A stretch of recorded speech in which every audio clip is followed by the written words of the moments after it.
Doctor, ചൂട് മൂലമുണ്ടാകുന്ന പ്രധാന ആരോഗ്യ പ്രശ്നങ്ങൾ എന്തൊക്കെയാണ്? നമ്മൾ നേരത്തെ പറഞ്ഞതുപോലെ തന്നെ നമ്മുടെ സംസ്ഥാനം ഇന്ന് ഒരിക്കലും നമ്മൾ നേരത്തെ കാണാത്ത രീതിയിലുള്ള ഒരു വേനൽ ചൂട് അനുഭവിച്ചുകൊണ്ടിരിക്കുന്ന ഒരു അവസ്ഥയിലാണ്. ആഗോളതാപനത്തിൻ്റെ ഫലമായിട്ട് തന്നെ നമ്മുടെ ലോകത്ത് മുഴുവൻ ഈ ഒരു ഗ്ലോബൽ ടെമ്പറേച്ചർ കൂടി നിൽക്കുന്നൊരവസ്ഥ നമ്മുടെ സംസ്ഥാനത്തെ വളരെയധികം ബാധിച്ചിട്ടുണ്ട്. സാധാരണഗതിയിൽ നമ്മുടെ വേനൽ കാലമെന്ന് പറയുന്നത് മാർച്ച് മുതൽ മെയ് വരെയാണ്. പക്ഷേ നമുക്ക് ഈ വർഷം നമ്മൾ നോക്കിയാൽ തന്നെ നമുക്ക് ജനുവരി അവസാനം ഫെബ്രുവരി മുതൽ തന്നെ നമുക്ക് നല്ല വേനൽ ചൂട് അനുഭവപ്പെടുന്ന ഒരു അവസ്ഥ ഉണ്ടായിട്ടുണ്ട്. അപ്പോൾ അതുകൊണ്ട് തന്നെ ഈ വേനൽക്കാല രോഗങ്ങൾ ഒരുപാട് ഉണ്ടാകുന്ന ഒരു സാഹചര്യമാണ് നിലനിൽക്കുന്നത്.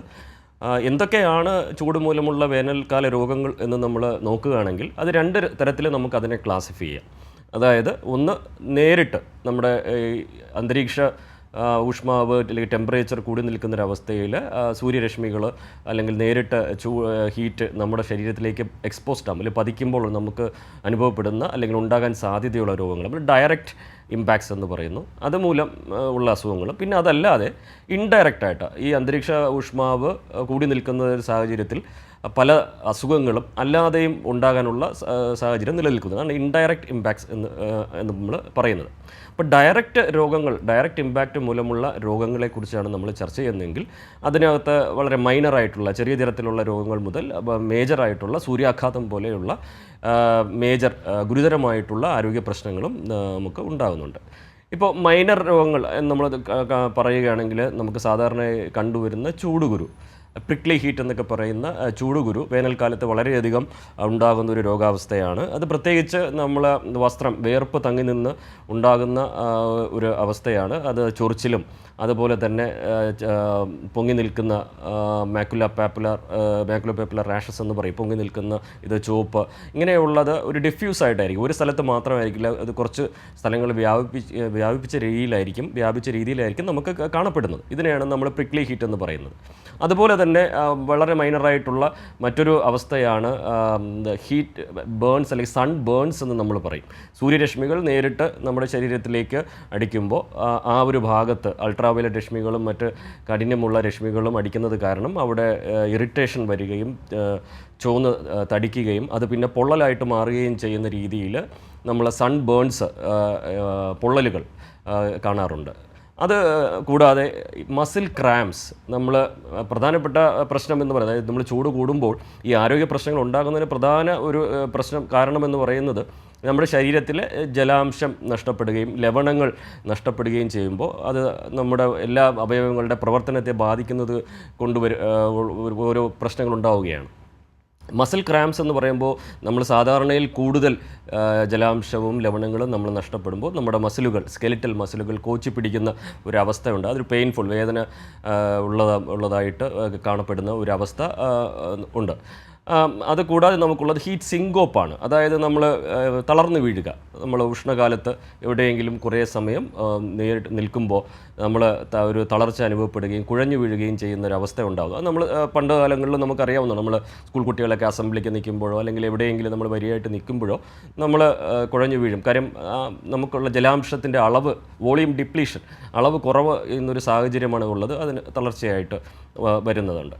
അപ്പോൾ ഇത് കൂടാതെ മേജർ ആയിട്ട് നമ്മൾ പറയുന്ന ഈ ഡയറക്റ്റ് എഫക്റ്റ് പറയുന്നത് നമ്മൾ നേരത്തെ ഞാൻ പറഞ്ഞതുപോലെ സൂര്യാഘാതവും അതുപോലെ തന്നെ ഹീറ്റ് എക്സോഷൻ എന്ന് പറയുന്ന ശരീര താപശോഷണം. അതായത് സിമ്പിളായിട്ട് പറയുകയാണെങ്കിൽ വളരെ തളർച്ച, വളരെയധികം ചൂട് കൂടി നിൽക്കുന്നത് കൊണ്ട് നമുക്ക് തളർച്ച അനുഭവപ്പെടുകയും എന്നുള്ളതാണ് ഈ ഹീറ്റ് എക്സോഷൻ പറയുന്നത്. ആ ഹീറ്റ് എക്സോഷൻ നമുക്ക് നേരത്തെ കണ്ടുപിടിച്ച് അതിനെ ചികിത്സിച്ചില്ലെങ്കിൽ അത് ഹീറ്റ് സ്ട്രോക്കിലേക്കും പിന്നെ അത് മരണങ്ങളിലേക്കും എത്തിപ്പെടാനുള്ള സാധ്യത കൂടുതലാണ്. അപ്പോൾ ഹീറ്റ് എക്സോഷൻ ഇത് തമ്മിലുള്ള വ്യത്യാസം എന്ന് പറയുന്നത്, നമ്മുടെ ഹീറ്റ് സ്ട്രോക്കിൽ സൂര്യാഘാതത്തിൽ നമ്മുടെ കോർ ബോഡി ടെമ്പറേച്ചർ എന്ന് പറയുന്നത് 40 ഡിഗ്രി സെൽഷ്യസിന് മേളിലായിരിക്കും. അതേസമയം ഹീറ്റ് എക്സോഷനിൽ അതിന് താഴെയായിരിക്കാം. അത് കൂടാതെ ഹീറ്റ് സ്ട്രോക്ക് അല്ലെങ്കിൽ സൂര്യാഘാതത്തിൽ ന്യൂറോളജിക്കൽ എഫക്റ്റുകൾ, അതായത് നമ്മളെ നാഡീ അവസ്ഥയെ ബാധിക്കുന്ന ഒരുപാട് പ്രശ്നങ്ങളുണ്ടാകും. അത് ഉദാഹരണമായിട്ട് നമ്മളെ സ്ട്രോക്ക്, കോമ പോലുള്ള അവസ്ഥകൾ, അപസ്മാരം, അതുപോലെ തന്നെ തലവേദന, തലകറക്കം, നമുക്ക് സ്ഥലകാല ഭ്രംശം, ഡിസോറിയൻറ്റേഷൻ, ഇങ്ങനെയുള്ള അറ്റാക്സിയ, ഇങ്ങനെ ന്യൂറോളജിക്കൽ പരമായിട്ടുള്ള ഒരുപാട് പ്രശ്നങ്ങൾ നമുക്ക് സൂര്യാഘാതത്തിൽ ഉണ്ടാകും. അതേസമയം ഹീറ്റ് എക്സോഷൻ എന്ന് പറയുന്ന സൂര്യാഘാതത്തിൻ്റെ ഒരു ചെറിയ മൈനർ ഫോം ഇതിലാണെങ്കിൽ ഇത്തരത്തിലുള്ള ന്യൂറോളജിക്കൽ പ്രശ്നങ്ങൾ അധികം ഉണ്ടാകുന്നില്ല. സോ ഈ സൂര്യാഘാതത്തെ സംബന്ധിച്ച് നമ്മൾ കൃത്യമായി ചികിത്സ എടുത്തില്ലെങ്കിൽ എന്താ സംഭവിക്കുക എന്ന് വെച്ച് കഴിഞ്ഞാൽ അതിന് സാധാരണ ഗതിയിൽ 30 മുതൽ 80% വരെ മരണനിരക്ക് ഉള്ള ഒരു പ്രശ്നമാണ് നമ്മൾ സൂര്യാഘാതം എന്ന് പറയുന്നത്. അതുകൊണ്ട് ഇത് ഏതൊരു പ്രശ്നമായാലും, പ്രത്യേകിച്ച് നമ്മൾ ഈ വേനൽക്കാലത്ത് ഈ സൂര്യാഘാതവും ഇതുപോലുള്ള തളർച്ചയും മറ്റ് അസുഖങ്ങളും നേരത്തെ ഇത് കണ്ടെത്തുക എന്നുള്ളത് വളരെ ഇമ്പോർട്ടൻ്റ് ആയിട്ടുള്ളൊരു കാര്യമാണ്. ഇനി നമ്മൾ ഇൻഡയറക്റ്റ് എഫക്റ്റ് എന്ന് പറയുമ്പോൾ ഒരുപാട് പ്രശ്നങ്ങൾ അതിൻ്റെ കീഴിൽ വരും. നമ്മൾ വേനൽക്കാല രോഗങ്ങൾ എന്ന് നമ്മൾ ഒരുമിച്ച് പറയുകയാണെങ്കിൽ, ഉദാഹരണത്തിന് ഈ ഒരു സമയത്ത് വേനൽക്കാലത്ത് നമ്മൾ അലർജൻസ്, പോളൻസ്, പൊടിപടലങ്ങൾ ഇതെല്ലാം വളരെയധികം കൂടാനുള്ള സാധ്യതയുണ്ട്. അതുകൊണ്ട് തന്നെ അലർജി കൂടാനുള്ള സാധ്യതയുണ്ട്. ആസ്മ, COPD രോഗങ്ങൾ മൂർച്ഛിക്കാനുള്ള സാധ്യത ഉണ്ട്. അതുപോലെ തന്നെ വൈറൽ ഇൻഫെക്ഷനുകൾ, പലതരത്തിലുള്ള ഇൻഫെക്ഷനുകൾ ഉണ്ടാകാനുള്ള, ഇപ്പോൾ ചിക്കൻ ബോക്സ് പോലുള്ള അസുഖങ്ങൾ, പകർച്ചവ്യാധികൾ ഉണ്ടാകാനുള്ള സാധ്യത വളരെയധികം ഈ വേനൽക്കാലത്ത് കൂടുതലാണ്. കണ്ണിന് രോഗം വരാനുള്ളത് കൺജങ്ക്റ്റിവൈറ്റിസും ഇൻഫെക്ഷനായിട്ടും, അതുപോലെ തന്നെ ഡ്രൈ ഐസ്, അങ്ങനെയുള്ള കണ്ണിന് പല പല പ്രശ്നങ്ങൾ ഉണ്ടാകാൻ സാധ്യതയുണ്ട്. ഇനി നമ്മൾ ഈ വേനൽക്കാലത്ത് നമുക്കറിയാമല്ലോ, വെള്ളത്തിൻ്റെ ഷോർട്ടേജ്, വെള്ളത്തിൻ്റെ അപര്യാപ്തത മൂലം നമുക്ക് ധാരാളം വയറിളക്ക രോഗങ്ങൾ ഉണ്ടാകാനുള്ള സാധ്യതയുണ്ട്. ഫുഡ് ഇൽനെസ്സസ്, ആഹാര പദാർത്ഥങ്ങളിൽ നിന്നും ഉണ്ടാകാനുള്ള അസുഖങ്ങൾ വളരെ ഹെപ്പറ്റൈറ്റിസ് A പോലുള്ള അസുഖങ്ങൾ വളരെ കൂടാനുള്ള സാധ്യതയുണ്ട്. ഇങ്ങനെ പലതരത്തിലുള്ള ഇമ്പാക്റ്റുകൾ നമ്മൾ, അതുകൂടാതെ ഈ ഡെങ്കു പോലുള്ള അസുഖങ്ങൾ ഇടയ്ക്കിടയ്ക്ക് ചിലപ്പോൾ നമ്മൾ വേനൽ വരുമ്പോൾ ഇടവിട്ട് 2 ദിവസം മഴ കാണും, പിന്നെ വീണ്ടും കടുത്ത ചൂടായിരിക്കും. ഇങ്ങനെ ഇൻ്റർമീഡിയറ്റ് റെയിൻ വരുന്നതും ഈ ഡെങ്കുവും ലെപ്റ്റയും പോലുള്ള മറ്റ് അസുഖങ്ങളും കൂടാനുള്ള സാഹചര്യവും ഉണ്ടാകുന്നതാണ്. അപ്പോൾ ആകെ മൊത്തത്തിൽ വേനൽക്കാലം എന്ന് പറയുന്നത് എല്ലാ തരത്തിലുള്ള അസുഖങ്ങളും ഉണ്ടാകാനുള്ള സാധ്യത വളരെയധികം ഉള്ള ഒരു കാലമാണ്. അതുകൊണ്ട് തന്നെ നമ്മൾ വളരെ ശ്രദ്ധയോടുകൂടി ഇതിനെ സമീപിക്കേണ്ടതുണ്ട്.